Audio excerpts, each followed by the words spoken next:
Hey, here we are. Hey, we're here. Nice. It always kind of catches me off guard just a little bit. If everything's rolling, those of you Yeah. who have joined in already, there's a few people on. This is the live show that we do. We will do our very best to bring you the most up-to-date knowledge in Golden Eagle land. We do have a special guest that's going to join us, but it being October, Pilo, Yeah. and inching our way towards Halloween. We have a trunk or treat tomorrow night down at Sacred Heart that I just nice. found out about, that I was apparently told about several Gotta buy a times. bunch of candy. Yeah. And go find one of my 4 or 5 Halloween costumes. I'm just not buying anymore, right? Yeah. We've got some. I'll just rotate. Kermit, Elvis, disco guy, 3-hole punch, Jim. Yeah, that kind of thing. Yep. But since it is Halloween, do you have anything to get us in the mood? Ooh, let's do it. Ooh. Welcome to the Top Talk. Holy smokes. Very good. Got my phone on silent now. That was scary enough. And I'll tell you what, let's go ahead and let's do the real deal thing here. Let's let's roll get it. to the show. There it comes.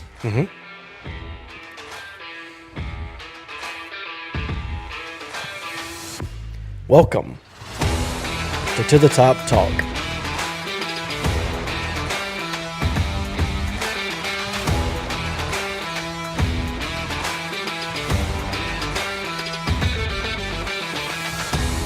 Greetings and salutations, everyone, and welcome to another episode of To the Top Talk, brought to you by Yingling Flight. Hey. To the Top Talk is the original and longest-running Southern Miss podcast in the market. We're recording this episode on, Pilo, October the 16th. from beautiful Hattiesburg, Mississippi. Here, as always, with your break from the High Resource 4 propaganda to talk a little Southern Miss athletics. I am your host, Jason Bailey, and that guy right there is the one and only Patrick Lowry.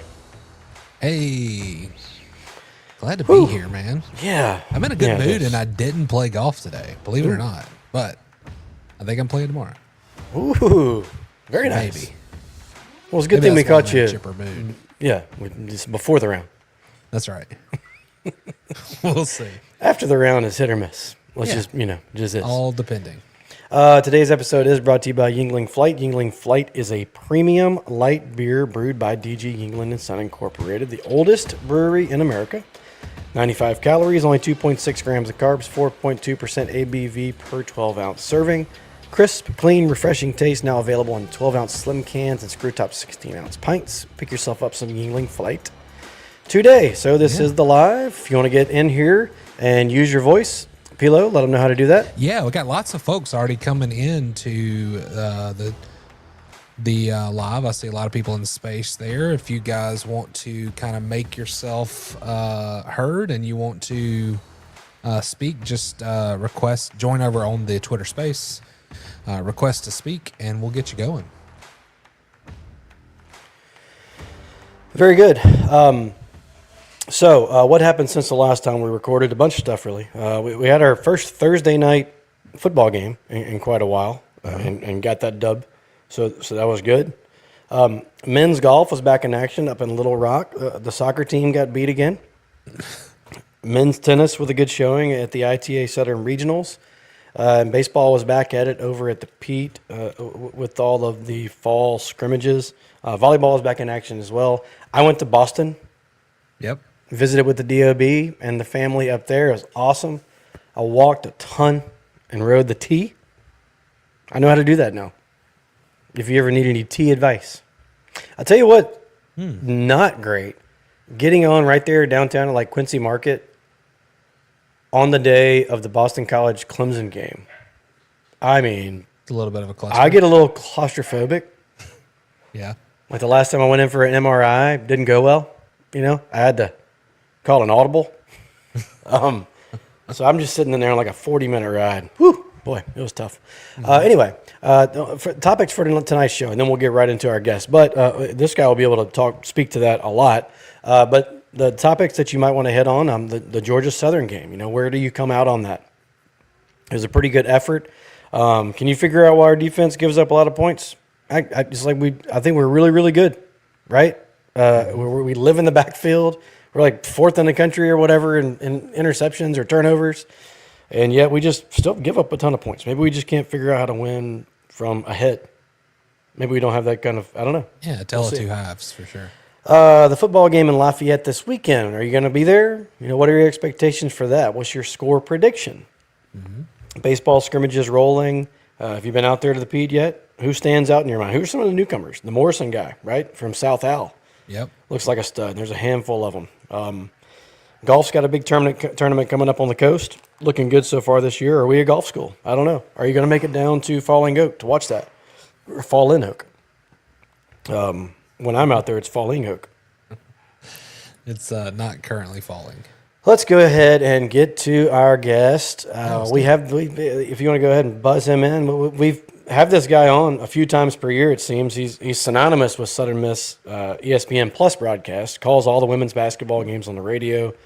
Grew up an LSU guy with that Southern Miss Eagle fever. Just kind of got into his bloodstream and never left. He owns an insurance company, frequents Poplarville sporting events, which I think he's at right now.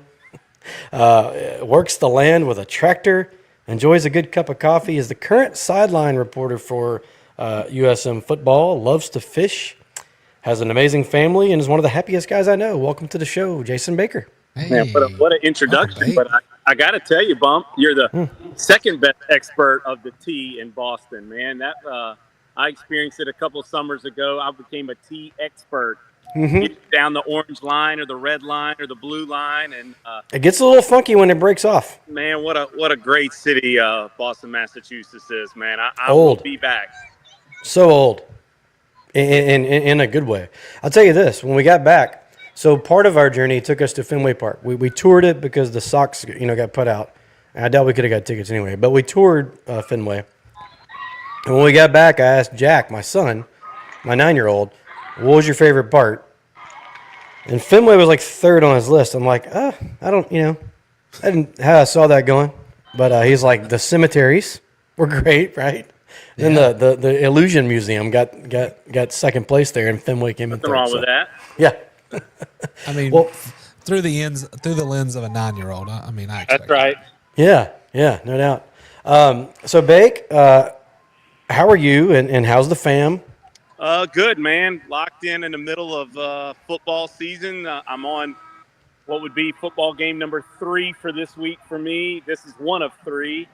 Little middle school Poplarville action here tonight. But, yeah, man, got a wife in the middle of a breast cancer battle. But you know what? We're kicking that butt every day. And, Yes, sir. we're on the downhill side of our chemo treatments. Hallelujah. And, we'll have some surgery kind of right around the Christmas time, and going to get her on the mend right around the time that we all pile into Pete Taylor Park. Wow. See what I talked about? The happiest guy I know? Right there.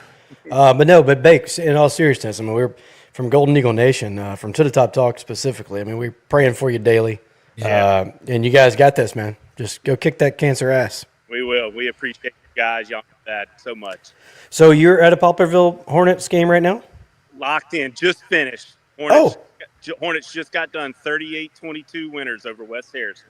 Oh, great. Well, how's that season going so far? They're absolutely terrible, Bump. But that's okay. They're going to end the season on a win, and hey, you know what? That's what we'll remember, right? It's the last one. Yeah, there you go. Yeah, that's like it's like Slade Wilkes, right? Yeah, Ended up on he'll have a hitting streak for the rest of his life. that's right. That's exactly. And Pato last year walked That's off with a bomb. Yeah, That's the way to do it. that's the way to do it. The way to go out. Yeah, let's dive into some Southern Miss football. So from the booth, the sideline reporter, locker room, what's the biggest difference now compared to the last few years, if you could sum that up in outside of having the winning score. Well, yeah, that's actually what getting to see I the say. fight zone. Well, would y'all like me to start with winning is cool again? That's a lot of fun. I don't know, Pilo, to say could I name one thing? I don't know. There's a difference in intensity, preparation, demeanor. I think you can physically see it. I don't know if the fans would agree. Certainly for somebody that watches practice and then watches them from a broadcaster analytic type view, it's just a physical difference in terms of like preparation, execution, focus. And I know those are kind of like unique terms because there has to be execution on the field, right? But to me, it's about more than just that. And I mean, I thought in game one, in the first half, they proved to me that this team was going to be different despite the circumstances. I just thought the way they were prepared against Mississippi State let me know that Charles Huff and company were in for a special type season. And I just truly believe that, and you can define special whatever you want. We can get to that later. But I just think, the way that he had that team ready in game one, and then the way that I've seen them, really play, fairly consistently to a T. Now, first half at La Tech was abysmal. Second half last Thursday wasn't great, but I think there's circumstances that dictate both of those type things. And so we'll see what this team continues to do. Now you got to do it on the road again on Saturday. Yeah. And maybe, words like the things that we struggle with in the last few years, we use words like accountability a lot, discipline. So that's, is it as big of a 180 as it looks like from the stands? 100%. Yeah. I'll give you a story. Last Thursday night over in Statesboro, Georgia, Huff gets done with his post-game speech, and it's a ball game where you're winning, right? But you didn't play great in the second half. But you got a coach that's excited because he says, I value the wins, right? I take on, like, at the end of the day, when we look back on this season, no one will remember like, oh, well, you only won by 3 and you were up big. It's people will just remember, did you win in Statesboro? Or did you not win in Statesboro? Mm-hmm.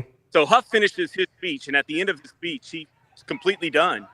And Josh Moten stands up, and there was, I don't want to call it a brouhaha. We'll just call it some exchanging of pleasantries between the student section of Georgia Southern and our players. And it was highly instigated throughout the entire ball game. And it just kind of seemed like it was going to get chippy towards the end. And Josh Moten stood up as a leader of this team and just said, hey, look, they have nothing else to play for. We have everything to play for. We have a championship that we're trying to win. And I'll tell you guys, I don't know how many locker rooms I've been in and how many post-game wins I've been a part of. I have never once that I can recall seen a player after the coach step up and, I mean, just completely – he didn't berate his teammates. It was more of like a, hey, there's a standard here, and we just, at the end of this game, dropped our standard to go argue with a bunch of students and act like and man, I will tell you, I was standing next to an admin time in the locker room, and I just kind of turned my head like, this is different. Like that's some Bauer and TJ Slaughter type stuff, right? Yeah, that's a player-led team. And like everything that I've always heard about teams and championships is player-led teams win championships. And, to have that's not even the vocal leader of this team, right? Braylon Braxton is obviously the vocal leader, right? And so to have your cornerback, Josh Moten. Now, he's a leader, and he's a guy that they're going to trust and listen to. And so for Josh Moten to step up and do that, oh, my gosh, fellas. I mean, like, it just speaks to the leadership. Now, look, we may go out here and lay an egg on Saturday night. I don't know. But no, we won't. No, we're not. No, we're not. I just trust a team that's got that kind of leadership, within it and within its culture. And look, like, there wasn't anybody, like, arguing back or saying, man, well, he said this. Like, it was yes, sir. And then we turned the music on and went to celebrating Club Golden Eagle, right? That's where it's at. Yep. Who's the guy that looking at the squad, who's surprised you so far? Well, I'll tell you this.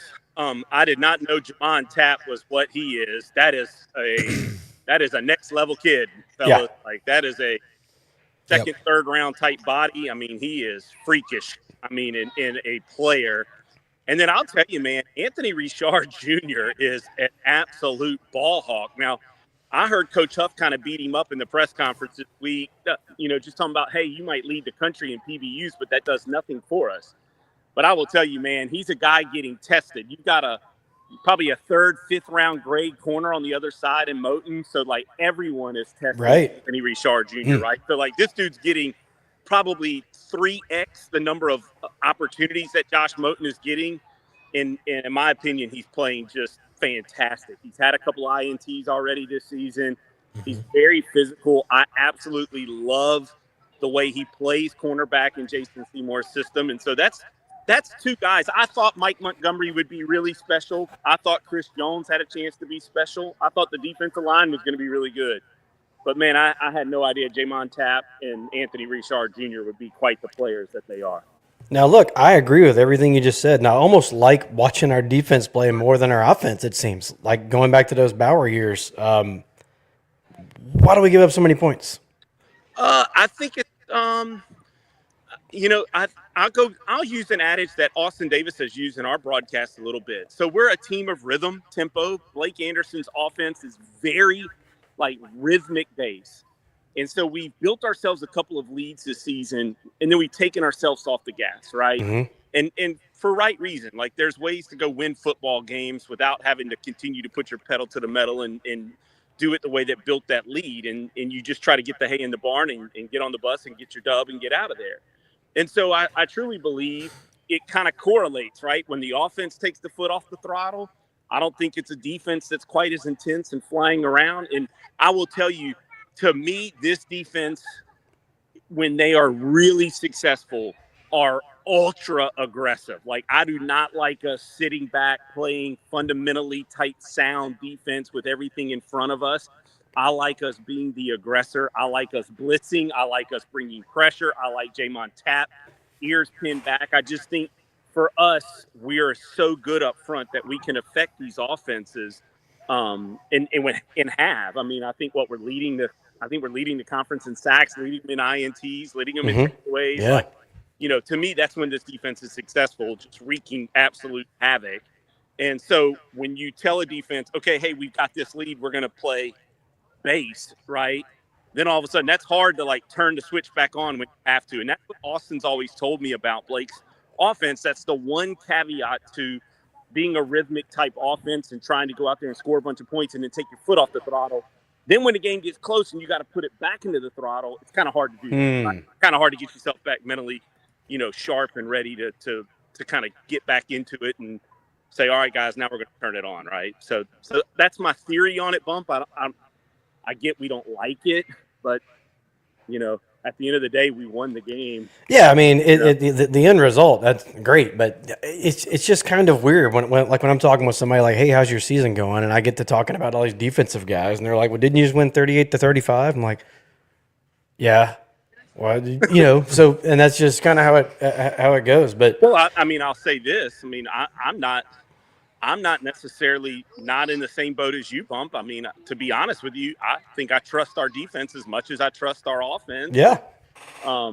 Maybe some people will kind of laugh at that, but I don't know, man. I absolutely believe that it's a defense that can win us a championship. I mean, if we're not going to give the ball away and we're going to take it at the rate that we are taking it away, we 100% can win the championship if that's going to continue. I mean, we're just not giving the football away. And I think we're plus 11 or 12 in turnover margin right now. Yep. And you keep that kind of ratio, that is championship winning football. Yeah, and Destiny Blackwell has chimed in here, says, tell them let's keep it full throttle all 4 quarters against ULL. Well, as much as I love Destiny, certainly fear her. I don't tell them anything. Nice. For sure. Let's jump over to the broadcasting side of things for you. What's the challenge for each discipline? I mean, you got radio, sideline guy, you got TV. Talk a little bit about kind of the differences in those and where, from a prep standpoint, and kind of just overall in it, a little bit about those differences. Yeah, Pilo, it's a great question. Number one, television, 4 times the amount of prep. I'll give you an example. Next week, calling that game next week against Louisiana Monroe, 3 hours a night from about 9 to midnight. I'll be prepping both teams, and that'll be 4 to 5 days a week. From the sideline point of view, I really don't have to prep as much. I mean, I need to know about the teams and maybe the numbers within the numbers, and I try to slip out to practice a time or two a week when I'm doing the sideline reporting. But at the end of the day, I'm there to report about what I'm seeing while the game is happening. And so for me, that's where the sideline gets to be a lot of fun. I will tell you, I haven't been back on the sideline as much as I was during the Larry Fedora era.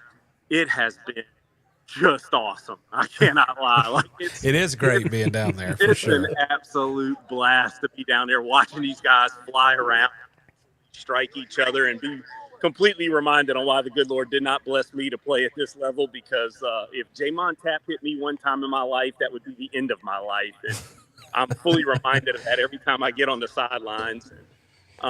It's just been a lot of fun, man. Coach Huff and his staff are like first class in everything they do. And they make me feel welcomed, and it's been cool. I mean, of course, we're building this relationship, right? Like we don't just have this. And, hey, Wes Harrison said, you know what? It's time to go home. Yeah. Put up a 40 burger in a middle school game, and they turn the lights out on you. What do you know? Live TV. That's right. But so essentially, it's been fun, Pilo, and so that sideline side, it gets a lot of fun. And I guess when you're 4-2 and the team's playing well, it's even more fun, right? For sure. Yeah. I mean, I have people ask me a lot about, do you miss it? Do you miss being down there? And being on the sideline at football is probably one of the few things that I would jump back and go do. It is such an adrenaline rush, and you really can't fathom the speed of the game until you're right there on them. It moves so much faster than sitting up in the stands. I keep my head on a swivel at all times, man, because you take your eyes, there's times where you want to get caught kind of watching the video board or, maybe watching a play from a different perspective, right? And this actually happened last Thursday night. And, man, you take your eyes off the play, and then all of a sudden there's a player on you in the blink of an eye, if you will. Mm-hmm. So it's certainly a unique perspective. I haven't been back down there since 2011. So we all know what happened then. So maybe I can be a good luck charm. Love that, to be back down there once more. But yeah, it's different prep, and I enjoy the prep of it. I really enjoy the energy that comes being down on that line. And these programs now have just spent literally millions, investing in their game day atmosphere and build up. And I mean, I get chills thinking about some of the places that I've been and the build up to kickoff. And Saturday, frankly, is going to be really special. No doubt. Hey, Bake, real quick, like our production crew, specifically on the ESPN Plus side at Southern Miss, just seems like I'm a homer and all, but when I watch the other broadcasts, there's just nothing that compares, especially whatever the hell happened at Louisiana Tech earlier this year. But I mean, why are we so much better? Like, can you give some? Who are some of the people that make that engine go? Well, number one, Jeremy McClain was a very wise man. He invested in a guy named Lee Field, who is our producer and director. Lee Field worked for WLOX down on the coast as a director for them for years, not necessarily on sports directing, but just directing in general. And the good news for us is we've invested in it. We've made it to where it's mattered. Our cameramen are second to none. I mean, literally, we have a guy, Flip. Flip is literally flown across the world to film UFC fights. Dave, one of our cameramen, Dave LaMarca, he's a cameraman for the Pelicans for about 40 of their home games, 30 to 40 of their home games. I mean, these guys are literally working in professional environments, and yet also our camera people for 90+%, of our ESPN Plus broadcast. And so I just credit the administration at Southern Miss. They've made it matter. We've continually invested. We've brought on different camera angles. And then I think, too, to tout, our broadcasting crew, man, Cliff Russum has just dove headfirst into it. So is Austin Davis. I don't call our ESPN Plus basketball, but Lee Roberts and Larry Boyd, it's mattered to them. And I think when your talent, shows respect to your opponent and preps, it just makes the entire broadcast. I mean, look, do I want Southern Miss to win? Absolutely. But I have to show respect to the people that come to Hattiesburg, right? Because when we go places, I would want the same respect, right, shown to me, and shown to us. And so that's the biggest thing for me is, the way that I prep to kind of try to balance that out, and the talent that has done that on these ESPN Plus broadcasts. We just make it important, and it's been important at Southern Miss, and kudos to Jeremy and those guys for making it important and realizing we're going to invest in this thing. Sort of looking ahead, what if you can say are your expectations for the rest of the season For football? Yeah. Mm-hmm. Oh man, will you tell me, are we going to win Saturday? If we win Saturday, I think it's time to start talking the real talk that this team can win the Sun Belt Championship. I think it's time to start talking about, are we the best team in the West?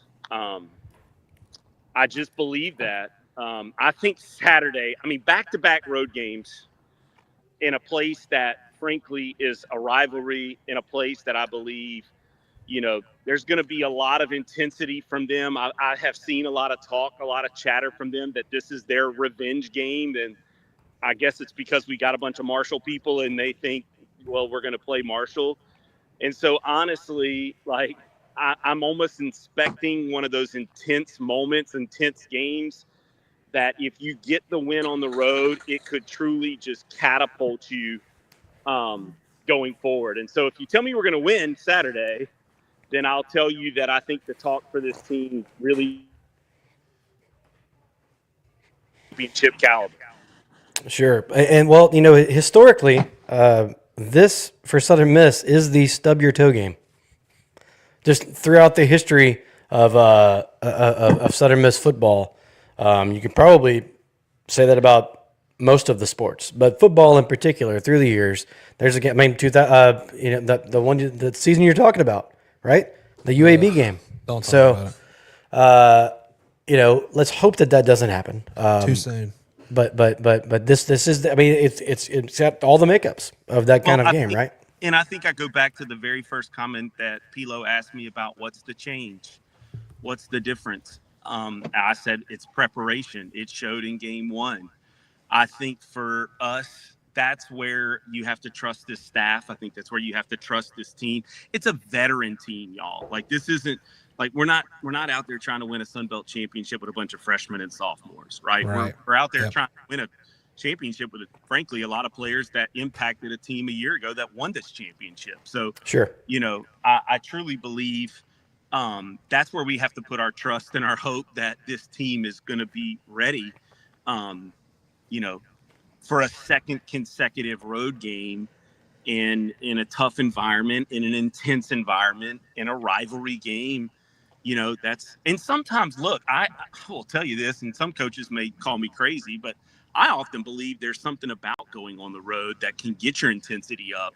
Now, this team, against La Tech just didn't have it in the first half, but I think they learned from it. I thought the first half against Georgia Southern, as bad as it was against La Tech, was as good as our intensity was and preparation was last Thursday night over in Statesboro. So sometimes you get on the road, you get in the hotel, you get away from the home distractions, and you can have yourself maybe a little more on edge and sort of ready to play. It's kind of like a us against the world mentality. Matter of fact, I kind of felt that last Thursday night over in Statesboro.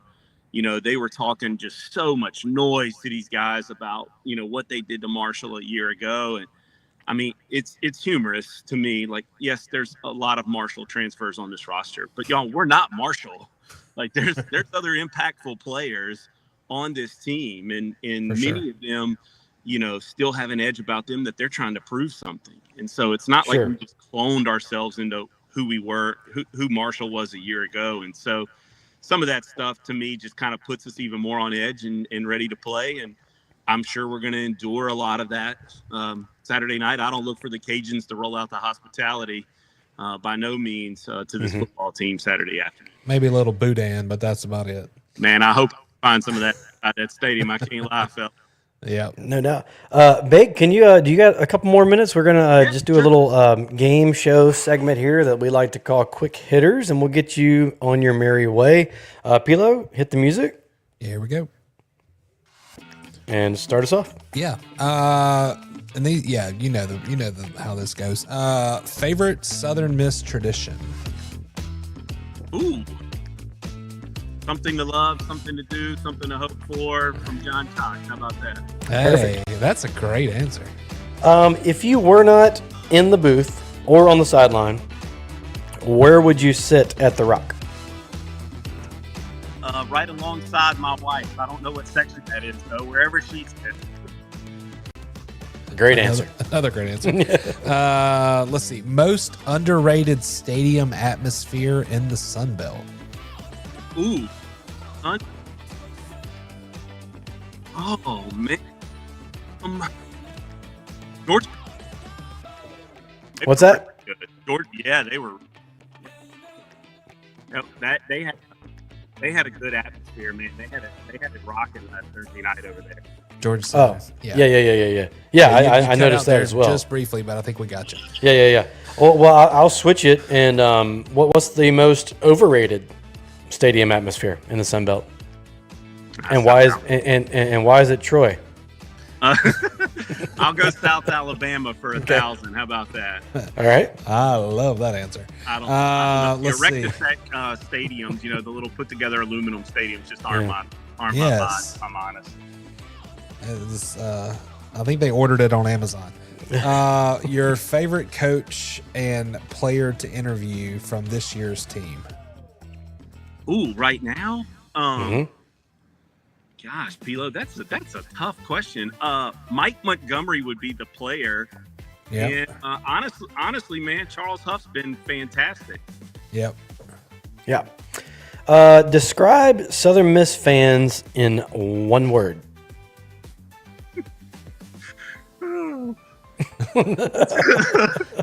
Let's go lunacy.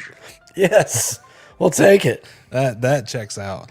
DJ Cujo's here. He just said, "What up, Baker? Jay Baker. What up, fam?" Man, that's my guy, man. He's the best. And He is the best. Whatever we're paying him ain't enough. He's been just fantastic.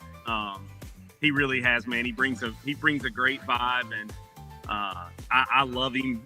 Get to see him a lot more. I get to interact with him in basketball a lot more than I do in football, and so I've really enjoyed getting to meet DJ Cujo and getting to know him, and it's just been awesome. Absolutely. Let's see. If you're running the tailgate, what is on the grill? Ooh, man, what a great question, Kilo.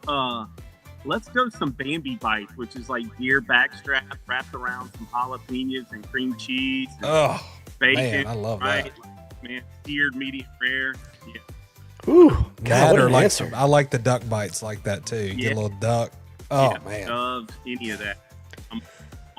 we need a food only episode. We can make that happen. Be in my element. For sure. Favorite Hattiesburg eatery? Oh man, I'd be kicked out the baseball booth if I don't roll with Vicious Biscuit, right? Yeah. Yep, I will be there in the morning. Although my guy at El Jefe, my guy over at El Jefe. Dude, I had it yesterday. Oh, I had the ceviche tostada, dude. So good. man. So good. If you're not eating LFA in Hattiesburg, you're missing out. A favorite, honestly, a day spent fishing is what? Right now, but they spent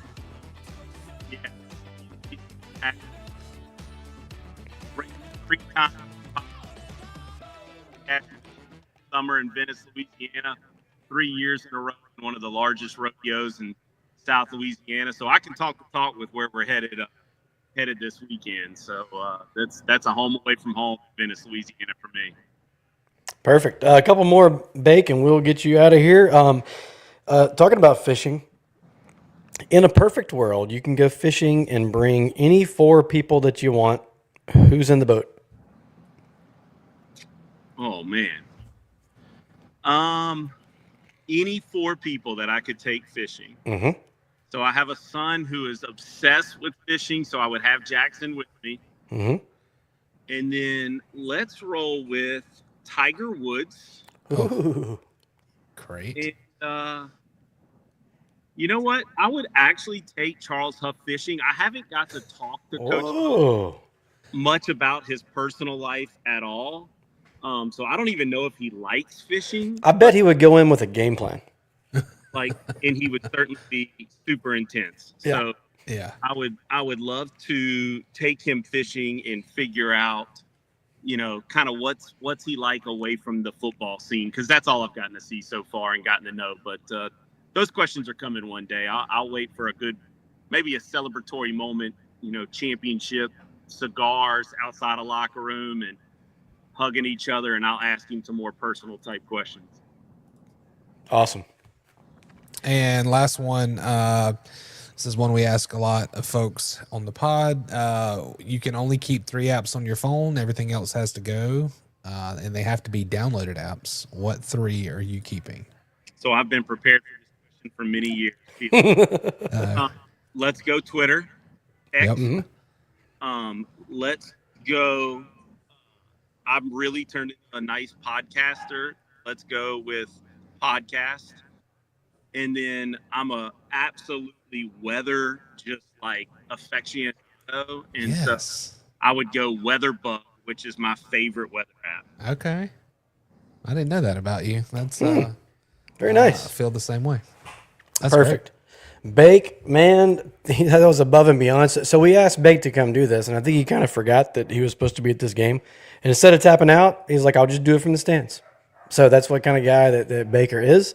Thank you so much, buddy. And like we said, the fam will continue to be in our prayers each and every night. And everybody, you can go follow Jason Baker on X at the J Baker Era. He's a great follow, and if you see him wandering around the sidelines down there, give him a to the top. Yeah, Bake? Just want to say, Eagle fans, just wanted to tell them thank you for all their prayers and thoughts towards Lauren and my family. You don't really realize the impact maybe that I've touched to Golden Eagles' lives, and then to have that reciprocated back to my family this fall has been absolutely incredible. Matter of fact, true story, don't know these people. I went into the Rock early for that game 1 against Mississippi State, and there's a tailgate crew sitting right outside the Duff, right behind Spirit Park. And I mean, they're setting up their tent that morning, and I'm walking up the ramp to go to what would be like the east side of the stadium, right? Or west side of the stadium. And these fans stopped what they were doing and just turned around and said, "Hey, Bake, how's your wife?" And I didn't go over Madam's house. What happened? Said that the Golden Age reached out. I mean, have asked questions. I had leave stadium, a tailgate crew said, "Hey, we're praying for your family." And I can tell you how much it means.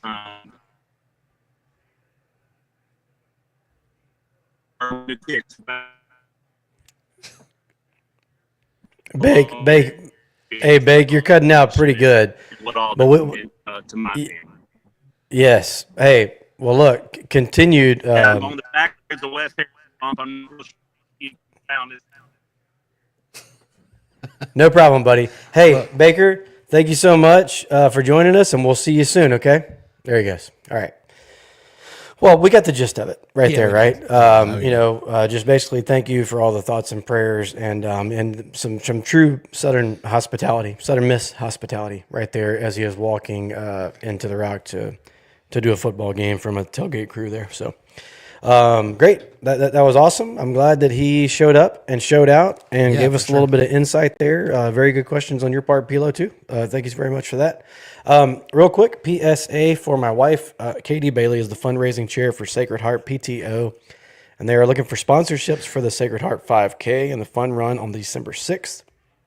Sponsorships start at $300 and include entries into the race, a t-shirt with your name on that shirt. For more information, email shscrusader5k@gmail.com.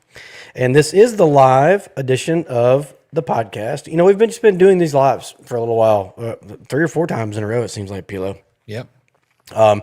If you just joined in, there's ways that you can comment on Facebook, on YouTube, and on X.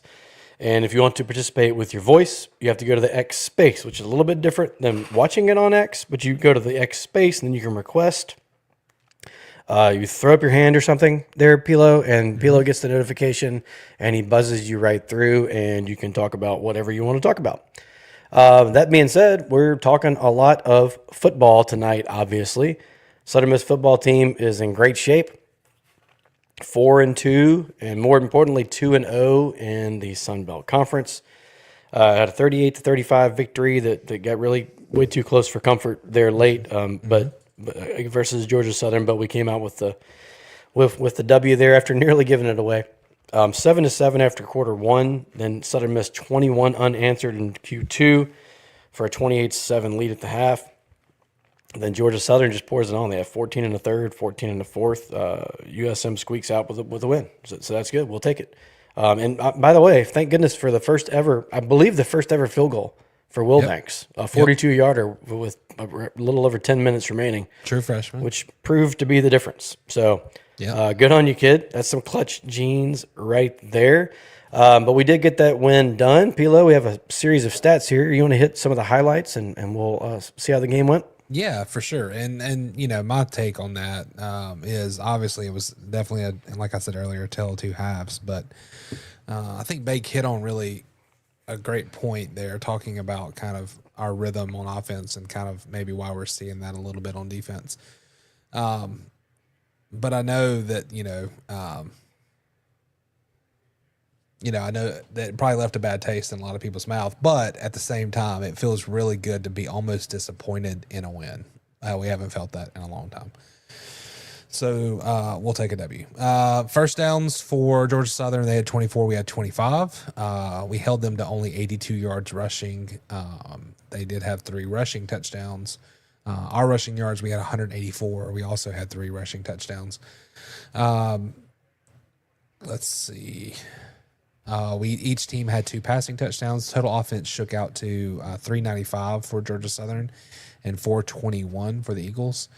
Total plays, they had 77. We had 76, so pretty balanced on that side. A lot of penalties in the game, 20 penalties between the teams. Georgia Southern had over 100 yards of penalties.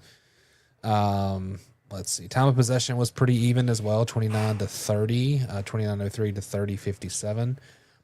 They were 7 of 15 on third down. That's pretty good. We were only 6 of 15. And they were 2 of 2 on fourth down. So we did not go for any. We did have 5 sacks. I think they only had 4 coming on the year coming into that game. We had 5 that night. And then, like you said, we had the 1 field goal that was the difference. I'm going to get us caught up on a few comments before we get into the individual statistics. You might have put some of these up already, Pilo. But Attack Eagles. What up, fellas? Bake, the future of USM Sports. What's up, my guy? Hashtag FDK. Tony Gibson chimed in, said Cliff Russum has done a phenomenal job in baseball, and he really has. He's so professional with the way he does it. He's one of those guys where I'm like, you feel like he does it for a living, but that's just how Cliff is all the time. If you go sit in this restaurant and talk to him for a second, he sounds just like that, right? Yep, for sure. Talking about biscuits. Yeah, Attack Eagles is really getting after it here because we are winning the SBC. Love it. Quit jinxing us. And then it's our revenge game, he says. They beat us for the first times in 30 years last year. Is that true? Wow. Yeah. Time to remind them who did it. Yeah, how the hell is it a revenge game for them? I guess like Bake said, they're looking at it as we are Marshall. Well, they're looking at it, yes. Yeah. Yeah. Matthew McConaughey. Yeah. All right. Attack Eagles, again, we call them ULL. We sure do. And one of the reasons is because it irritates them so much. Memphis State had zero problem. They never made a peep about it, did they? No. And so we just started calling them Memphis. But the fact that it irritates ULL so bad, combined with the fact that their university is still called that when you go to their website. They're like, no, sports is different. I'm like, God, dude, you just got to figure out something else. I don't know. But yes, so they are definitely ULL. Still mascotless, right? They are. I still don't think they have a mascot yet. Unless they go with that gator, which would be awesome. They have so many cool things they could do. They Number do. one, not getting rid of the word Lafayette. It's a cool word, cool city. You're trying to distance yourself from it. I just don't get it. Whatever. Jason Jackson times in. We need to bring the house against lunch, referring to the quarterback. Pressure him, and we will make mistakes. I thought that said lurch, but yeah, lunch. Lunch. Either way. Walker Howard practiced this week, so he might see the field, I'm hearing. So, yeah, there's some issues there. There's lots of issues going on at ULL, but they do have playmakers available. Yeah. And let's see, what else do we have here? Destiny's back in. Cujo makes football games 1,000,000 times better. 1,000,000. He makes it a lot better. 1,000,001, baby, for sure. Okay, Pilo. So that is as far as the team stats from the game. But what were some of the highlights individually from Southern Miss? Braxton was another efficient night. Shocker. 19 of 28, 237, 2 touchdowns, and 0 INTs on the night. Jeffrey Pittman, I mean, what a dog. 31 carries, 140 yards, dragging people all across the field when it mattered. 2 touchdowns. Matt Jones came in, provided a little flash there, had 4 carries for 30 yards. Braxton had 8 carries for 17, long runs for Pittman of 16, 17 for Jones, 11 for Braxton. Camden Brown for Georgia Southern was a handful, and we talked about that he would be. I think he needs to be one of those. We need to do one of those things we do in baseball and just kind of pluck him out of the portal and just come over and play in black and gold. He was good. He had 12 catches for 158 and a score along with 26. He was kind of part of the reason why we gave some of those kind of big chunk plays. He had catches. They had catches of 26, 30, 39, 21, 17. Southern Miss receivers kind of spread it out production-wise. Metcalf, Brown, Chapman each had 4 catches. Chapman and Chester both with receiving touchdowns. And USM had some big chunk plays as well. Metcalf with a long of 30, Brown with a long of 20, Chapman with that long of 50, and Chester with a long of 30. And looking at the defensive side, Chris Jones led the way with 11 tackles and 2 sacks. Another great night, double-digit tackles. And right there up the middle again, Montgomery had 9 tackles, a sack, and a pick. Jamon Tapp, who Baker talked about, 6 tackles and a sack, always in the backfield. J.J. Hawkins had that sack early where he jumped and just kind of like took the defender and the quarterback down all in the one swoop. That was kind of awesome. Josh Moten with another INT. Don't throw it that way. Jonathan Penix, that was an impressive INT. He had Jack Murley was back from Australia. He punted twice.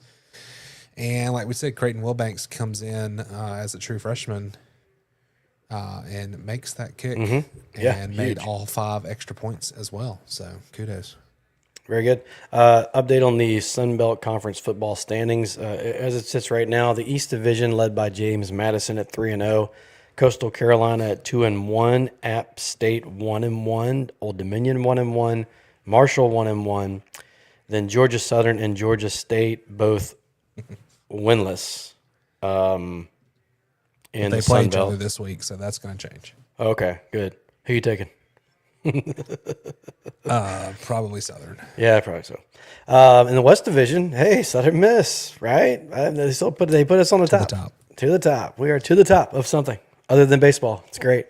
Southern Miss is and Troy are leading the division at 2-0. Arkansas State 2-1, Louisiana Monroe 1-1, ULL 1-1, Texas State and South Alabama are both winless. South Alabama is now 0-3. Man, on the season. And kind of lost that game because of Applewhite. I don't know if you watched it the other night, but he did not. Actually. Yeah, he had a penalty on himself, like an unsportsmanlike. That, oh wow. Yeah, they kind of put the other team in field goal range. So. I'd say that would be a major penalty. Oh, man, I wasn't even ready with the. Was not even. But ready. There it is. There it is. Fantastic. But yeah, good game, and it's nice to see us on top of the standings right there. Hopefully we can keep it going and not stub our toe. The poll results from last week. We ran a poll, a very generic poll, but there's a lot of talk about when, at this time, I don't, when we put out the poll, I'm not sure if they'd announced when the homecoming game time was yet. No. So I was just wondering, because I've kind of turned myself into a mid-afternoon guy. You know, it gives me a chance to do something in the morning, and then afterwards we can still go out and go get something to eat, right? That's, and maybe that's just because I got a 9-year-old. I don't know, but anyways, so the tweet that we put out, for the poll was favorite time for kickoff, and the choices we gave were 11 a.m., 2 p.m., 4 p.m., 6 p.m. or later. 6 p.m. or later ran away with it. 4 p.m. had the second amount of votes at 21%, 2 p.m. 13%, and 11 a.m. 6%. So I don't know who those 11 a.m. people are. That's weird. Yeah, no thanks. I'm totally against 11 a.m., but I can get on board with anything between 2 and 4. And I mean, I'll go to all of them, obviously. But and also, let's not forget, you know, and this isn't political or anything, but there's been a lot of stuff going on at Mississippi high school homecomings, right? Yeah. Here lately. So let's kind of avoid, and we had some nonsense of our own last year at a night homecoming. So all of that combined, I get it. I get why you would want to push for a mid-afternoon. Is what it is. We would like to thank our title sponsor once again and remind you that Yingling Flight is available in 12-ounce slim cans and 16-ounce screw tops. And you can pick those up at most retailers. Go ahead and buy yourself some Yingling Flight today for the little 3-hour drive over there to Lafayette. For people that are making that trip over there at Pilo, we heard Baker saying he uses the weather bug. I don't know which one you use, but do you have any insight as to what kind of weather those that are making the trip will look forward to? Yeah. Let's see here.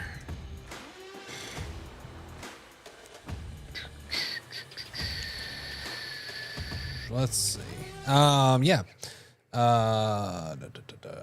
not gonna do it on my phone where it pulls up and says something funky like I have like the last 3 weeks. So at least I remembered that. Mm-hmm. Oh my gosh! You know, when you use a website. Let's see. Well, currently in Lafayette it's 73 degrees. If anybody cares. I think there's an outside potential of a few potential wild. I mean, it's kind of widely spread thunderstorm. I know that there's going to be some weather moving through late in the area, kind of Saturday night, because I know we're kind of getting a cold front kind of coming through over the weekend. So I mean, for that area, I think it's going to be more of what we've had: high 87, low 70, potential of a little, warm clouds and sun, maybe a potential little shower. So yeah, I think it's more of what we've had recently, but nothing too crazy. It's crazy we're over halfway through October and still almost 90 degrees. So kind of over. Yeah, it got cool, I think, for the entire time that I was gone to Boston. And when I got back, I'm like, just still hot. Yeah. And while I was there, it was gotten to the 30s. But towards the end, there's a nor'easter coming through, which I'm a little unfamiliar with that. Yep. Basically, it's like tropical storm winds. Yes. And that's it. But it's what it is. So they were all mad in Boston that the leaves really haven't started to fully change color yet. And they thought the nor'easter was going to blow all the leaves off the trees. So there's just going to be sticks from like now until, April or whatever. Yeah. That's what they were worried about. I was just worried that it was going to delay the flight, which it did not. Yeah. The game this weekend versus ULL. ULL sits at 2-4, 1-1. They are 2-1 at home, 0-3 on the road. Game time at Our Lady of Lourdes Stadium is set for 4 p.m. Southern Miss with an all-time record of 42-12-1 over the Raging Cajuns. Last time we played, we talked about it. We lost that game. We lost everything, right? We didn't beat anybody. So we lost 23-13 last year. Maybe one of our better games that we played. Yeah, to the Boy Scouts. Yeah. This is ULL's homecoming game. Just like it's our homecoming next week, this is theirs. This season for the Cajuns, they lost to Rice 14-12, beat McNeese 34-10, lost to Missouri 52-10, lost to Eastern Michigan 34-31, beat Marshall 54-51. Yikes. And lost to JMU 24-14. And if you hear that barking going on outside, it's my brand new puppy. And I say that we do a drinking game with that, Pilo. Every time you hear the dog bark, everybody drinks. From now on, standing rule. Might be dangerous. It's like Thumb Master. You hear a bark, it's time to drink it up. Team stats: they score 26 a game. They give up 31. They've rushed for 47 first downs, thrown for 36. Every team we play seems like they do more running than they do passing. It seems like ever since the La Tech game. It's just we preview these and they all kind of look similar. They do have 23 first, unless this is a misprint. They have 23 first downs as a result of penalty. Opponents have 4. Does that mean that's incredible? Like hut, right? Green 18, hut. Sounds like some home cooking to me. It could be home cooking down on the bayou. That's a home cooking idea. They average 184 on the ground, 141 through the air, 13 rushing TDs, 5 passing TDs, 325 yards total offense, 35% third down conversion rate. None of those things are scare me whatsoever, except for the fact that we can totally look so bad at times, right?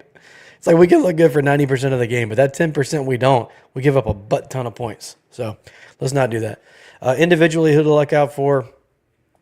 Well, we don't know who's going to play. Daniel Beal played a lot. Lunch Winfield. We're just going to call him Lunch, but his name is Lunch Winfield. What a name. Yeah, and he could be hurt. I don't know. He's been really good as of late. He might be hobbled. He's thrown 4 touchdowns. They only have 5 and he's thrown 4 of them. And he also runs a lot. He has 34 rushing attempts this year. So Lunch seems like a handful. So we do have to look out for him a little bit. Bill Davis has the most rushing attempts, but Zylan Perry has the most rushing yards. Robert Williams leads the team with 14 catches. That tells you how much that they throw the ball. Where their leading receiver is 14, right, on the season. Wow. But that same thing, look, the same damn stats. I swear, if you go back and you look at our preview of Louisiana Tech, right, they don't throw it. All they do is run it. We held them like 100 yards rushing, and everybody caught the ball. Yep. So especially that tight end. Mike DeSormo is the head coach. It would be kind of like if we hired Austin Davis to coach our team, I think. He's been there since 2021, 23 and 28 record, or 28 and 23 record, I think. Maybe that's right. I don't know. Either way. But he's second through 3 seasons in program history. It's second only in Napier. He played at ULL, 3-time All-SBC, 2008 Offensive Player of the Year. He played quarterback. He's coached in high school. He's worked his way all the way up from right there in New Iberia, Louisiana. So he's kind of feeling the heat right now, I think. Even though I want to say he just signed. Did he just sign your contract? He might have been. I don't know. Don't quote me on that. Either him or Applewhite, one of the two, just signed something, and they're just going to be stuck for quite a while. But if you are just joining this live broadcast, this is To the Top Talk live edition, talking Southern Miss athletics. You can check out our normal podcast if we ever start doing those again, anywhere that you get podcasts on a weekly basis. And you can check out all of our interviews through the history of time and tell me how bad I was a decade ago when we used to do this.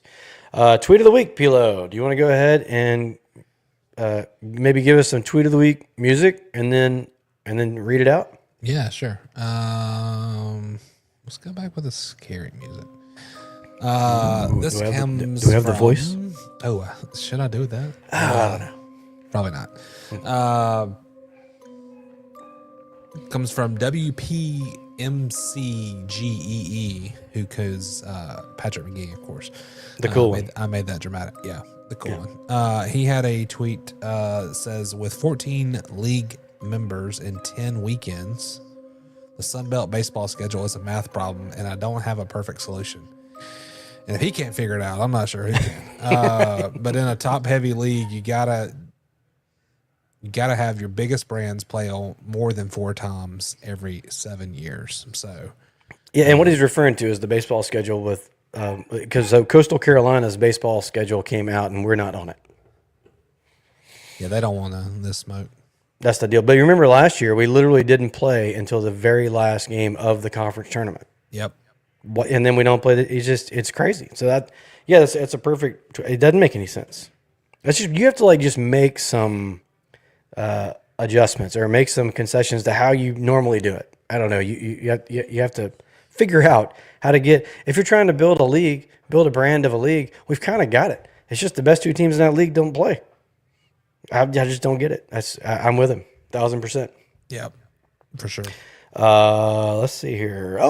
So let's go ahead and get to the pick 'em. If there's no more comments, let's see. Let's check the comments. Okay, we're caught up on our comments. Yeah, we did get one. We had one from a good friend of the show, Jeff Russo. One of our favorite episodes we've done recently with he and his son Matthew, who plays on the baseball team. He said Eagles by 90. So I will second that, Jeff. He'll be there this weekend. Oh, I'm sure. He might already be there. He could be. But yeah, Brewing up that gumbo, boy. Do you brew it up? a little Is pasta. that what you do? Yeah. You do something with it. Yeah, if you want to get that read, and then I'll get the music going. And Oh, yeah. So the Sun Belt Conference football pick'em, we now have a sponsor. It is brought to you by J.C. Cook's Barbershop. The Cook name has been synonymous with barbering in the Pine Belt since the 1940s. Owned and operated in Oak Grove since 2005 by Chris Cook. They're located in West Hattiesburg at 5266 Old Highway 11, Suite 80 in the Liberty Shopping Center. No appointment necessary. Pop in and get a trim today. Love that. Yeah, so if you remember back, coming into this week, I was a 10 pick. I had a 10 pick lead, And then we picked all the same thing. and then we picked all the same. Mm-hmm. And as I was going down the list, I'm like, correct. I thought it was going to be a sweep, and then we get to the last 3 games, Oh, no. and both of us, obviously, because we picked the same, we got the last 3 wrong. So we both went. So I 3 and could have 6. made up. Oh, Yeah, we had. Remember, we had Marshall beating ODU. You had Coastal beating Monroe, and you had Troy beating Texas State. So we were. We all picked the favorites in those, and all 3 of those teams lost. So that brings our grand total sitting. I am 50 of 75, and you are 39 of 75. But that's not right. yeah, I should be 40. 40, Or you should be yeah. 39. Yeah, Either 40. way, I'm down 10. We're 40. good. Yep. There we go. So See who's got the pencil in this obviously- golf cart. That's right. I shot a 42 on 18 holes. So obviously, I'm calling this a pick because we already know the outcome of the Arkansas State South Alabama game. But if you listen to this podcast, you know that I picked Arkansas State, and they won. So I'm going to give that one to you as well. We did already have a victory. Oh, okay. Yeah. Because I they got already you. played I got you. on Tuesday. Yep. So that takes us to the first game I have in the list here. We have Texas State traveling over to Marshall, Gosh dang who's it. kind of figured it out. Yeah, but I don't think they're going to figure it out that much. I think Texas State gets back on track this week. I got Texas State. All right, let's see how many times we do this together. I have all my picks already. So even though you go first, it is not affecting my pick. I have it written down. And I picked Texas State. Next up, this is another good matchup. You have ODU traveling to James Madison. So kind of the battle of the East. Oh, goodness. Yeah, ODU getting beat last week, and I'll give you a little. It's dead split. James Madison's just a 1.5 favorite. So Where's it at? It's at James Madison. Okay, I'm taking James Madison. I mean, they're a little bit better on paper, and it's at home. Yeah, I think James Madison's got it figured out a little bit more. ODU, I mean, started out hot, but it's kind of been questionable the last few weeks. So I'm going to go with But do they lose 2 in a row? Yeah, I don't know. You're not swaying me. I went with the Dukes. Another matchup. You know what? I'm going to change mine. Okay. I'm going ODU. Okay. I like that pick, actually. Yeah. Maybe they don't lose 2 in a row. Got to make up some ground somewhere. I mentioned this earlier. The Georgia schools, Georgia State is at Georgia Southern. So another home game for Georgia Southern. One of the reasons that I'm losing by so much because I kept taking Georgia State.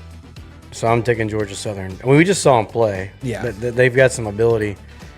And Georgia State just, I don't know what's going on there, but they're, boy, disappointing. Yeah. Yeah, no, it seemed like they had it together a little bit better last year, but not so much now. Yeah, I'm going to go Georgia Southern as well, so sorry. I don't have any faith in Georgia State. That takes us to another great Eastern matchup, and Coastal Carolina is at App State. I'll take App. No real reasoning behind it either. Just Yeah, I mean, yeah, I'm going to go App State. I like App State at home.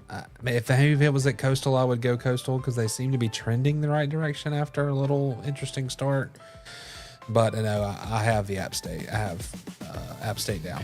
I better Their not see stadium a must be single in, like full peak beautification. I'm sure we're going to hear all about it. And as much as I hear about how they sell out every game, if I turn that game on, there better not be one damn empty seat. And that green grass area better be just full to the gill. Yep, and the pebble. Anyway. Mm-hmm. By over on the west side of the Sun Belt, we have Troy traveling to Monroe. This one's interesting too. I'll take the Warhawks. Okay. The Warhawks have one of the better home sides of their stadiums in our league. It's just the other side is 1970s carny. Like, it's so... Have you ever been there? No, I don't think so. I mean, it's enormous, the home side. Like Tennessee or something. Yeah. Just, you know... Don't show the other The side. visitor side at, like, Sacred Heart. And I might be putting down Sacred Heart. I don't know. It's terrible. Yeah. Yeah. I'm going Troy there. I mean, they beat whoever they beat last week, Texas State. I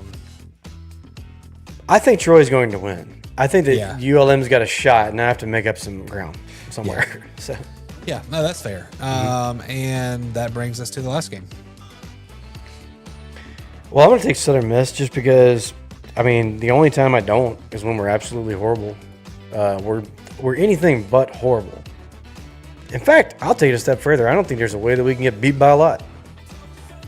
I do think we can get beat, though, because we just have these lapses.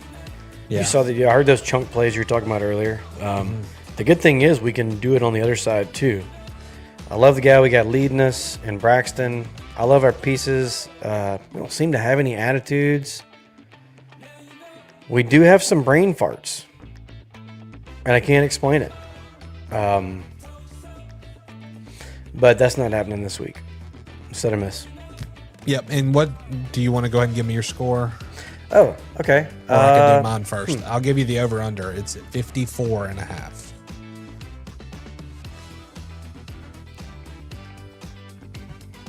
I'll go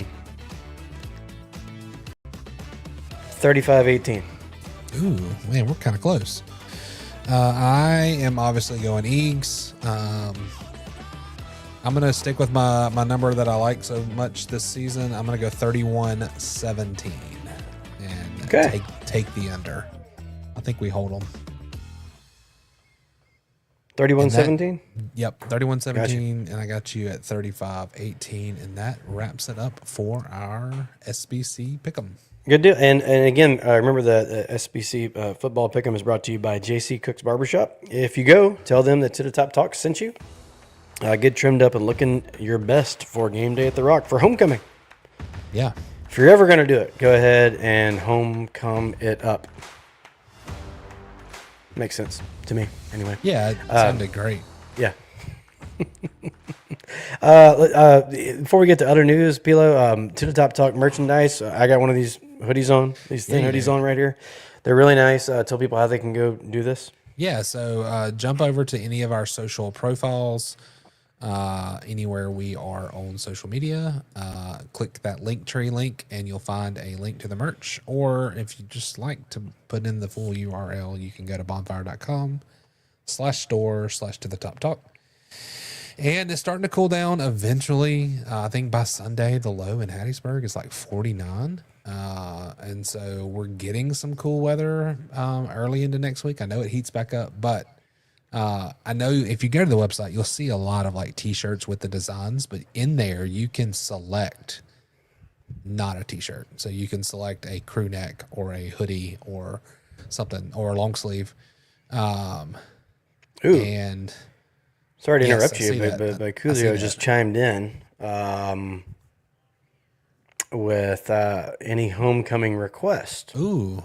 So that's a great time. Let's put that in the chat. Anybody has a request from what you want to hear from Cujo, put it in the chat. Yeah, we're probably going to get out of here in the next 10 minutes or so. So now's the time. Hurry up. I don't want to hear any "Don't Stop Believing." All right. Hey, don't hate on Journey. Yeah, I'm not hating on Journey, but I am There are hating other on songs that being they play, the believe it most or not. overplayed song that I've ever heard. Yes. Everybody's like, "No, I didn't play it, man. It just came on." I'm like, okay. Well, for me, Cujo, I'm going to say I want to hear another Forrest Frank song because I like some Forrest Frank. My 9-year-old travel ball team agrees. Yeah, dude, he's great. I have no shame in repping some Forrest Frank. That Lemonade song is fantastic. Oh yeah, I do like the Lemonade. It's good. I'm looking up some other ones right now because Yo, Kyle, what's up, man? Kyle Caminita. Yeah, good friend of mine, Kyle. Okay. I'm surprised he's up this late. What are you doing? I'm surprised you have a friend. I'm just I kidding. know. It's rare. Oh, yeah. Well, I mean, I have to, while he did that, I'm repping his hat, so I got to help to Very good. check him out. Well, if anybody hears my dog barking, that you know what that means. So, cheers. Oh, yeah. Agua. Boy, there's nothing we can do about it. And before we get to any more, we do have a few odds and ends to tie up with basketball and all that. But do you have any interesting Hub City Eats stories from this past week? We know you were on with Delaney Dukes and WDAM. Yeah. I've only signed a few autographs. Okay. Not really. So yeah, this week I had it's my favorite barbecue spot in the Pine Belt. It's not really in Hattiesburg, but my daughter had a field trip up in Laurel at the art museum, and if I'm going that direction, I'm gonna make a stop at Swamp Shack Barbecue in Ellisville, right across from JCJC. Go check them out. It is the best ribs and brisket in the Pine Belt. And it's just a short drive north of Hattiesburg. You don't even have to get on 59. I know 59 is a mess with the traffic and all the Is it still construction. going on? Yeah, it's just different parts. You know, it's like they just move the cones and stuff happens. So you can actually just get on 11, just go through downtown and hop on Highway 11 and just drive north, go right past WDAM, wave at Patrick Bigby and crew, and keep going. And then on your left, it'll be on your left. It is fantastic if you're in the mood for barbecue. So that Very is good. my Hub City Eats moment. In other sports news, we've mentioned this before, but I just want to keep putting it out there. I guess this will be the last time, maybe, depending on when we do show next week. Trick or Treat at the Pete is going to be on October the 23rd. They've announced the scrimmage times for this week, and tomorrow I will not be able to make that one because it is at 11 a.m. Is there weather coming in? No. And it's not. Oh, you know what? They might be just letting them get out early. Yeah, well, right now it's actually fall break for the university. Okay. Today and tomorrow, so technically they're kind of off. Yeah. So there's that's why. So Okay. And then they skip Saturday, but then Sunday. That's what it is. They have like a full day and a half of no baseball, I guess. yep. So tomorrow, the 17th at 11 a.m., Sunday, the 19th at 4 p.m. And I think that means I'm going to schedule my practice with my 9U team at 2 so that I can make it to the Yeah, field. because the weather is going to be stellar on Sunday, so I can't imagine anything better than sitting out at the Pete. If anybody comes out there, I usually pull the golf cart right down the right field foul line Yeah, and just find a good spot, So if you see me out there, come say hello. speaking of baseball, I think Yeah. about the majority of the team was at Nukes today. So I went out to lunch, and they were all in there smashing some food. It's all Higdon and the whole crew. Oh, very good.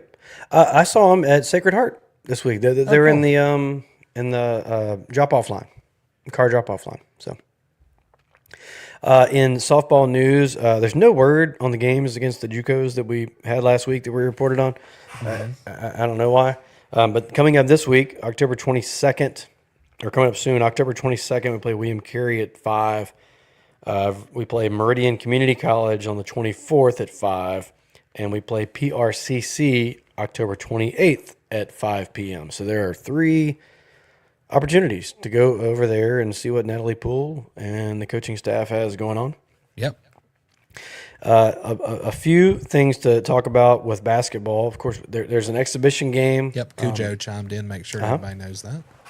Oh, there it is. Yeah, very good. Exhibition game this Monday night, October 20th at 6 p.m. I didn't realize tickets were like you needed to have a ticket, but all of a sudden I saw them in my mailbox. So, Cool. check on that. And I think the season tickets went out as well. I thought I saw it pop up in my mail. If you want to join the Hardwood Club, there's all kinds of ways that you can do that. You can spend anywhere from $300 as a single member, all the way up to $25,000 if you're that kind of baller. And you get there's all kind of different membership perks that come along with that. Like if you're like me and want to do like the $300 one, you get to attend all the socials that they have, right? And all the way down to the Hall of Famer. You get like 10 people can go to that with you. So basically, I guess that's like for like Coca-Cola, right? Yeah. That's not for to-the-top talk. I can guarantee you that. But you also get to have a plane trip on the road with the team somewhere. So that's pretty cool. Don't forget that basketball is on November 22nd and 23rd. If you want to go ahead and make some plans, that's right around. Is that Thanksgiving week? I guess it is. Or close to it. But November 22nd and 23rd in Pensacola, the Golden Eagles are going to be there playing basketball. And then I saw this earlier today, Pilo, that the Southern Miss Athletics put out a tweet. They're searching for the next star at Reed Green Coliseum. If you want to submit your audition for any of the following, email a video of your act to southernmissathletics@gmail.com. Let me get on that. And it can be an anthem performance, halftime scrimmages, or halftime and timeout talents. Hey now. Interesting. I can do a Rubik's Cube in about a minute. You think that You can. I can do a killer Kermit the Frog impression. We could do it at the same time. Yeah. You Welcome talk- to Reed Green Coliseum. That's actually pretty good. I'm not gonna do a Rubik's Cube live. But anyway, so that's interesting. And let's see what happens. Yeah. I tell you what, if there's a talent part of that, I think we should be the judges, like Simon Cowell on that ass. Oh yeah, I would be. That'd be what's great. his name? Like, what's the do some of one these. The OG American Idol guy. Oh shit. Is that not Simon Cowell? Isn't that what the it is? other guy? The other guy at the table. Randy Jackson. Yeah. Yeah, that's a no for me, dog. Yeah. That's me at the other end of the table. In soccer, well, I don't know. You know what? We might just have to skip this Let's for now. skip it. Yeah, we're late. Let's skip it. Yeah, well, they're 2-11. They lost 5 in a row. They're playing again this week. Probably going to Next. lose. Football. Well, we did this last year. That last time they have that the golden advantage. Well, ticket you only thing. have. There's not really an advantage anymore because we're past the day. Yeah, So if you didn't take advantage of the golden advantage, you've missed the advantage. nice. Pilo, well, hey, something that does need is worthy of talking about volleyball. Yeah. Take it away on that. For sure. Give them a little air horn there because they have won 3 in a row. They are sitting at 13-4 and 5-1 in conference. They have beat Louisiana Lafayette recently on the 10th and the 11th. They beat them 3-0 and 3-1. Up next for them, they continue their Sunbelt play on the road this week, traveling down to Mobile, eat at Fusaklis, to face South Alabama at tomorrow, the 17th and the 18th. So I hope they continue in their winning ways. As far as the Sunbelt standings for volleyball, Southern Miss is sitting at the top with South Alabama. So you're talking about the 2 best teams in the West, both sitting at 5-1. Both have a little bit of a win streak there. And on the other side in the East, you have Coastal sitting at the top, undefeated 6-0 in conference, 14-4 overall. And James Madison, Georgia Southern, shortly behind them at 5-1. So, yeah, that's where the DJ Sunbelt- Cujo did chime in and he said he's got to be Randy. And Okay, I'll be Paul Abdul. Sweet. yeah, there you go. And then Phila Sports Media reactions. Yeah. I don't know why this popped up in my algorithm, but I'm here for it and entertained. Great. Hey, welcome. Wonderful. Glad you're here.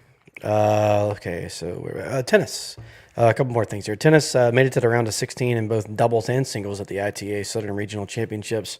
The doubles combo of Sahib Sodai and Eric Perkowski beat ULL. Had another win and then lost to Ole Miss in that round of 16. Sodai, which I'm positive I'm pronouncing that wrong, but he also made it to the round of 16 in singles. So Sodai is a handful. He is the guy. Next up for the tennis team at LSU on Monday, October the 20th. In men's golf, they were at the Little Rock Buick GMC Classic on October 13th and 14th, and we were T2 there for a while. Finished 6th in the event, 7 under par team score. We were 12 under going into that last date. So I had a bad day 3. Coach Eddie Brescher, who we had on and killed it on the broadcast, he said, golf is a very tough game. There will be many times you face adversity in this game. This will be our first hurdle to overcome as this season progresses. I have all the faith in our team to bounce back the next time we tee it up. So it's nice to know that 6th is horrible, right? Yeah. I mean, for the way they were trending, sitting T2 going into round 3, you're ready to pounce. And unfortunately, you don't have it every day out there. I mean, we've seen it from the best in the world. So that's golf, and we'll get back to it. I have no doubt. I say this: we were T2 at 12 under. Little Rock absolutely ran away with this thing. I don't know if they were like playing from a different tee or something, but they finished at 34 under. Holy smokes!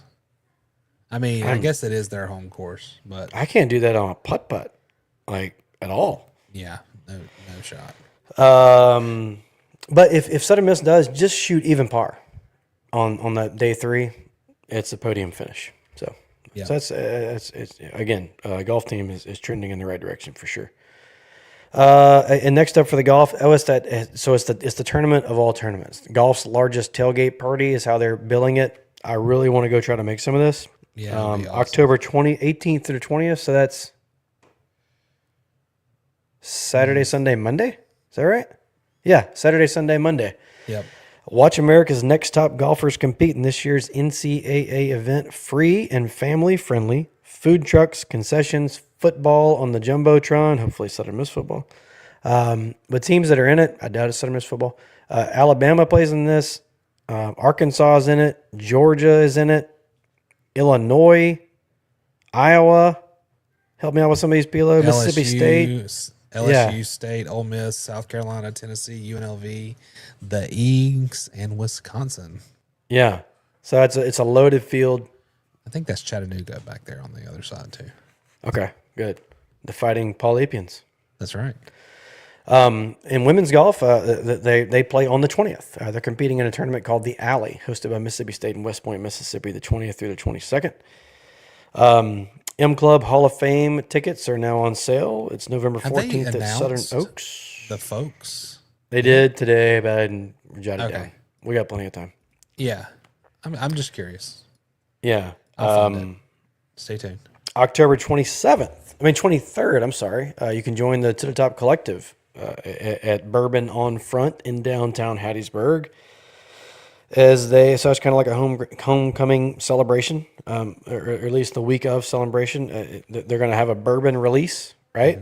So if you like bourbon and you like hanging around people that like Southern Miss, that's a perfect opportunity to get in where you fit in.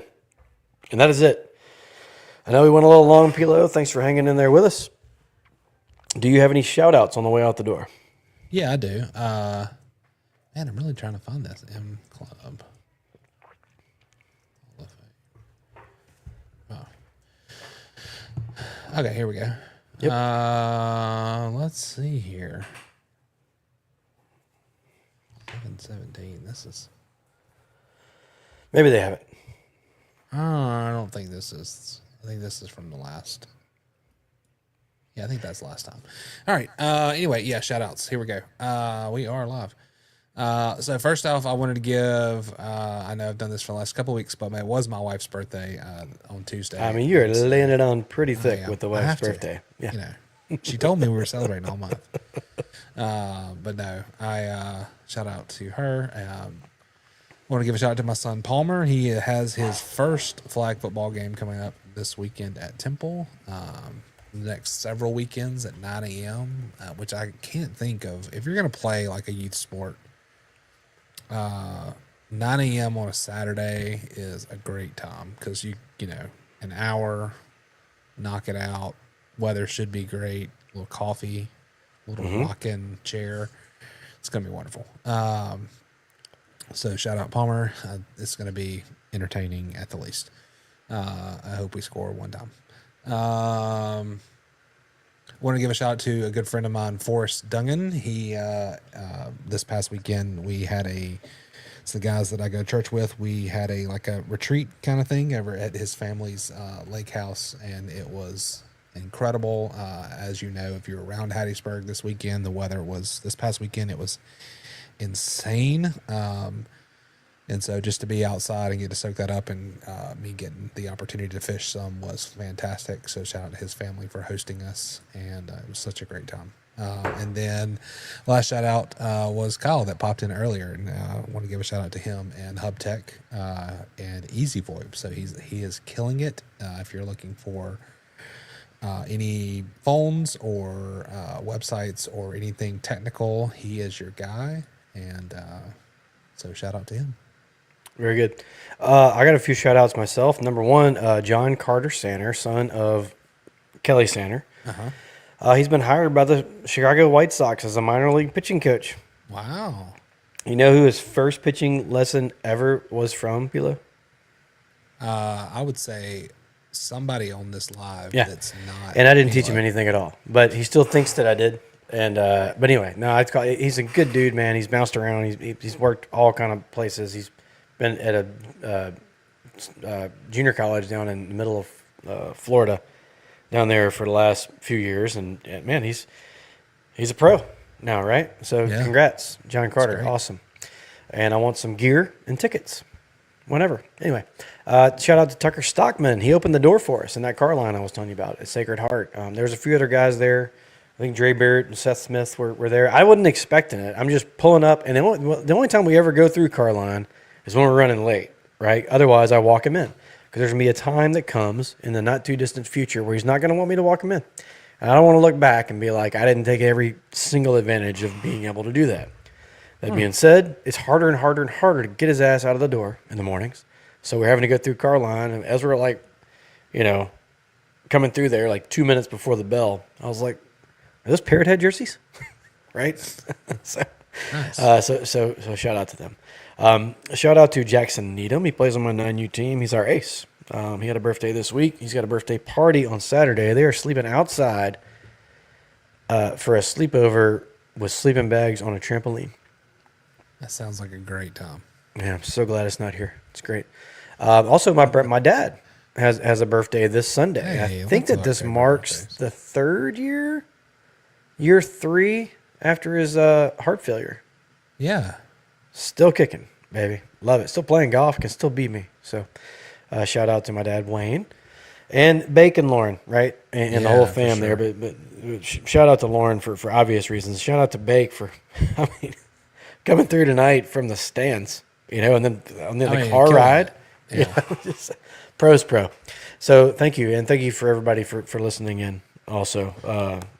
And seeing a lot of the same names pop up every week, and it's fantastic. If it's the first time you joined us, then feel free to join in however you would like to do that. And, it's possible with like a 4 p.m. game that we might do a recap session. You never know. We aren't going to advertise it. If there's something, if we just whoop that ass, maybe so. Or something happens great at the end. I don't know. But check it out. You can go to our YouTube page and you can like it over there. You can favorite it or hit the little bell. It'll give you an alert if you like us on Twitter and Facebook. Yeah, I our think it gives you friends over at Rage and Review were in here a little while ago. okay. Yeah. but Good guys over there. Chose not to speak, so take that for what it's worth. Yeah. Okay. Well, that's it. If there's nothing else, this episode was brought to you by the premium light beer Yingling Flight, established in 2020 by the oldest brewery in America. Crisp, clean, refreshing taste, 95 calories, only 2.6 grams of carbs. Pick yourself up some Yingling Flight today. This was a long one. Thanks for hanging in there, everybody. Thanks for listening in, and whichever platform you chose to listen in on. Remember, you can follow me at Bumper J. Bailey and Patrick at P. Lowry. You can follow us on all the social at To The Top Talk, and don't forget about the mailbag, to the top talk at gmail.com. Hope you guys enjoyed it. Tell somebody to the top today. And as always, Southern Miss. To the top. Oh, give me a speaky. I can't do it. Oh, do the speaky. Do the speaky at the Oh end. yeah, okay, here we go. To the top. Talk.